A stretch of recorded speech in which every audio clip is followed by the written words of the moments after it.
Ngasidi yang nungsiba Enaonupi man layeba aduduna mana mache eigidamakta yang nungsinya kainom piraka kay yawi yengminnasi mayam Enaonupi sa nungsigrajane ada mana hek sumain dum piraktoyne mache eigidamakta ensang gumba di mare ensang hangam sara ama pikibane hangam macha inghongi yumda hubba na hari mate lawan di kharaga yumda mayumda ngatani ko inghon tagi hega aje do la hausu kan na la tawis tena mandi singju sala ani mo to ko ko tagi pan rom daga ko la ta da ha obne dega le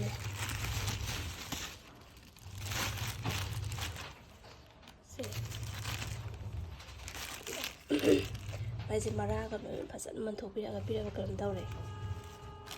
nungsi tra Enaonupi sa nungsi bina pine sina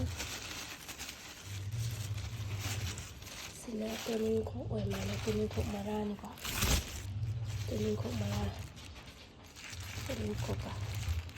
nungsi yamba da mache eigidamakta mache nungsi bina yo mari ngol da panba inda hekjaraga angam pijarese Enaonupi se dagine mayam se jangangai dagi wow thank you yang nungsi Enaonupi se thank you Lakshmi kau yang Enaonupi se hao ni hangam macha ka sito sana nana sembire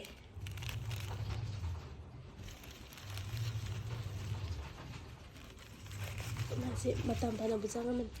adum foga sasa pibirak ya ide ay lumi malapse hausibu baza ni mama pun tagi diam tin saw hele lum nung sma sina muka baza gi pa kontra ni puga ha ba mupun do diam hele thank you Enaonupi nungsibi nungsi mayam le mache eigidamakta sumaina magi ingola hobase khangnaba mi ama lakpa aduda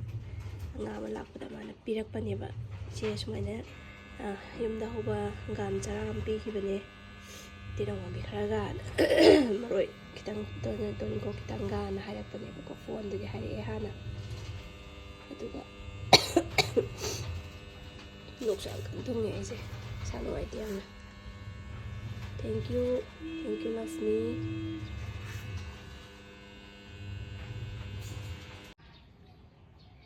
to mem selera ko hangam se na sumain haidoe yame polang se big thale lang macha pita pun to ko da se bazayo mama pun do dagidi yam tin helane aduduga se ga tena manbi singju to ko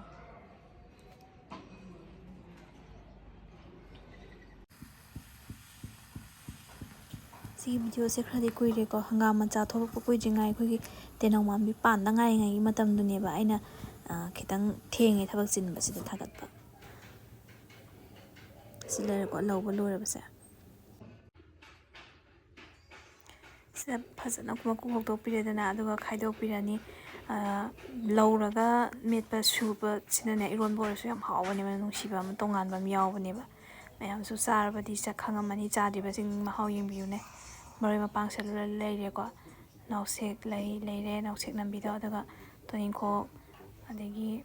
kaino tilhau kai ka leire ko sida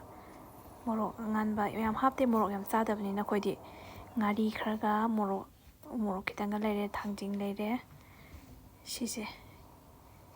numito yam jo haugi aina thenge video thakapa hojikti hangam ga leisabi pakang phare chawda loinare tenaumambi gas loisale phangdrane do sigi suba matam da sune kaino se laiwa si loislapoi matam oirabane ba pak phangdrabane ba ado thenge ina si thagale video se